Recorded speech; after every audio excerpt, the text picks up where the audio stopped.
बहुत से लोग हैं ना कहते हैं कि मेरे साथ बुरा क्यों हो रहा है लाइफ में और मेरी जिंदगी मुश्किल बहुत है। आपको नहीं पता आपके लिए अल्लाह क्या प्लानिंग कर रहा है। मैं बताती हूँ अल्लाह पर ट्रस्ट करने से क्या होता है। सारी बात ट्रस्ट की होती है।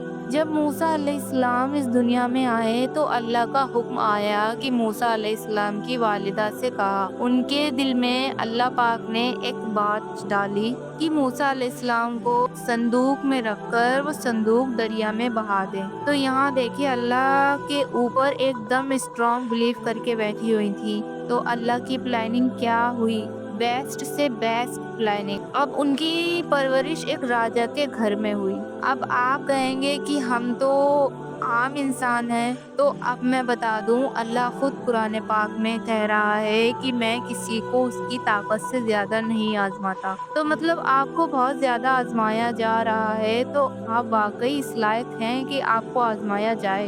अब आपको नहीं पता कि आपके हक में अल्लाह बेस्ट प्लानिंग कर रहा है, क्योंकि जो हम देखते हैं वो ही हम सोचते हैं। जो हमें दिख रहा होता है हम बस उसको ही सच मान के बैठ जाते हैं।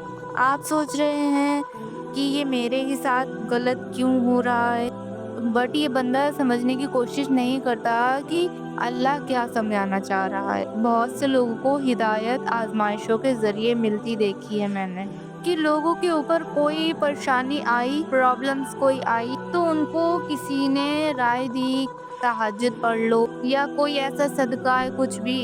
तो मेन तहज्जुद का मैं बता रही हूँ कि बहुत से लोग तहज्जुद तक पहुँचे तो लोगों की लाइफ पहले से ज्यादा बेहतर हुई। वो बंदा तहज्जुद तक कैसे गया, जाहिर सी बात है हमारे ऊपर प्रॉब्लम्स आती हैं, परेशानी आती हैं तो हम अल्लाह की तरफ भागते हैं। बहुत से लोग नहीं भागते तो इस मैसेज को नहीं समझ पाते, जो कि ये हिदायत का सबब बनता है। जब हम कोई परेशानी अल्लाह की तरफ हमें ले जाती है और हम इबादत करते हैं, तहज्जुद पढ़ते हैं, दुआएं करते हैं, अल्लाह से पहले से ज्यादा कनेक्ट हो जाते हैं।